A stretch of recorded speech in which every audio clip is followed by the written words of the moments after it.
তারেক রহমান কি আয় করেন, কিভাবে তিনি আয় করেন, কিভাবে তিনি চলেন,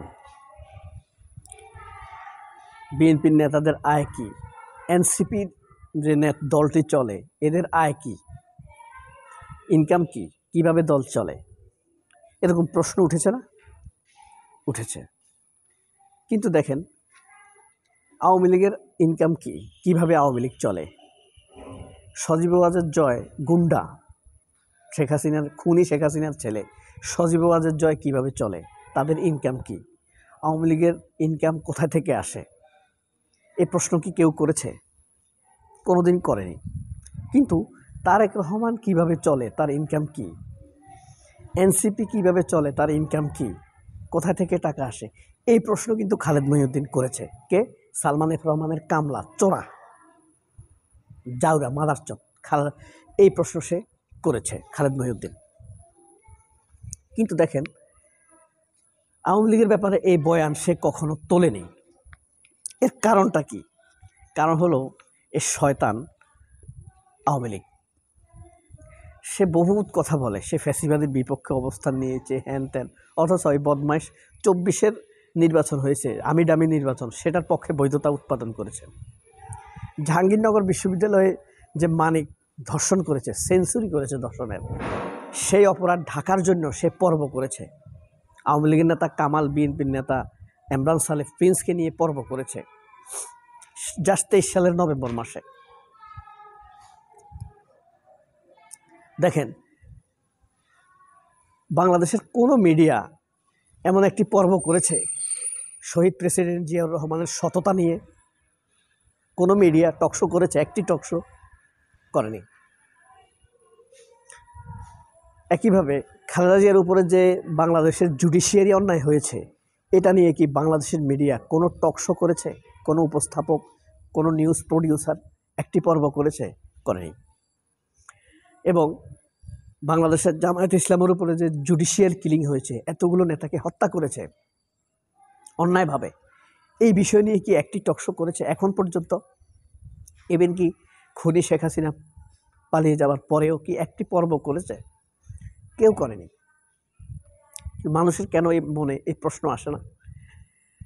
অথচ শেখ মুজিব কবে দেশে আসছে, কবে চিংড়ি মাছ দিয়ে ভাত খেয়েছে, কবে সে দৌলত দিয়ে গেছে, কবে সে ফরিদপুর গেছে, কবে বরিশালে গেছে, এইসব নিয়ে কিন্তু প্রশ্ন হয়েছে, এসব নিয়ে কিন্তু ভুরি ভুরি পর্ব হয়েছে। অথচ এই বাংলাদেশে বিশ্বময় প্রমাণিত একজন সৎ মানুষ, শহীদ রাষ্ট্রপতি স্টেটম্যান জিয়াউর রহমান, তার সততা নিয়ে কিন্তু বাংলাদেশের কোনো চ্যানেল একটি পর্ব করে নাই। আমি চ্যালেঞ্জ দিলাম, করে নাই। যদি হয়ে থাকে তাহলে আমাকে জানাবেন। অনেক ঘাটাঘাটি করেছি। এরপরে আপনার খালেদা জিয়ারকে যে অন্যায়ভাবে প্রথমে 6 বছর সাজা দিয়েছে, আপিল করার পরে তার সাজা 10 বছর করে দিয়েছে। কত ভয়ঙ্কর আইনজীবী, বিচারপতি, বুঝতে পারছেন? কত ডেঞ্জারাস হতে পারে, কত হিংস্র, কত বীতশ্রদ্ধ হতে পারে, ব্যক্তিগত ক্ষোভ, দলীয় সংকীর্ণ দৃষ্টিভঙ্গির প্রদর্শনের কত নোংরা নজির হতে পারে। তাহলে বাংলাদেশের মিডিয়া কি আসলে ন্যায় বিচারের পক্ষে অবস্থান নিচ্ছে? নেয় না। সো এই ব্যাপারে পাক্কা ডিসিশনে আসতে পারেন যে এটাই হলো শেষ কথা, বাংলাদেশের মিডিয়া গণতন্ত্রের পক্ষে না, ফ্যাসিবাদের মুখোশধারী। আর এটা মিডিয়া না, এটা হলো ফ্যাসিবাদের একটা সফট স্টেশন, ভারতপন্থার সফট স্টেশন, ভারতের দালালের সফট স্টেশন। এটি হলো বাংলাদেশের মিডিয়ার ব্যাপারে ফাইনাল কথা।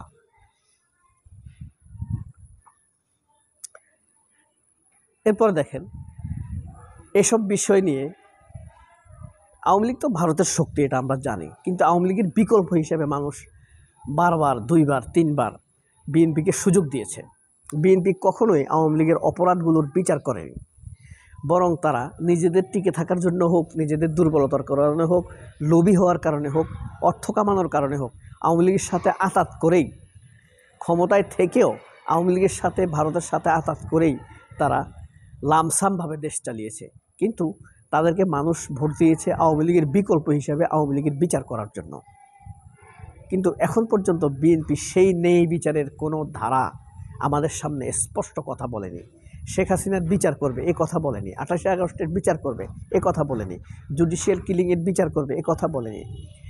বৈষম্যবিরোধী ছাত্র আন্দোলনের উপরে গত জুলাইতে 36 জুলাই পর্যন্ত যে নির্মম নির্যাতন হত্যা করেছে, 40,000 মানুষকে আহত করেছে, প্রায় 4,000 মানুষকে হত্যা করেছে। আপনি জানেন এখনও হাসপাতালের মর্গে অনেক দেহ পড়ে আছে, ডেড বডিগুলোকে কেউ নিচ্ছে না, চিহ্নিত করতে পারছে না। আজিমপুর গোরস্থানে কয়েকশো লাশ আছে, এখনও লাশগুলোর পরিচয় পাওয়া যায়নি। সবাই গিয়ে মা বাবারা গণহারে দোয়া করে, কিন্তু জানে না কোন কবরটি তার সন্তানের লাশ। বিএনপি তাদের বিচারের কথা কিন্তু স্পষ্টভাবে বলেনি।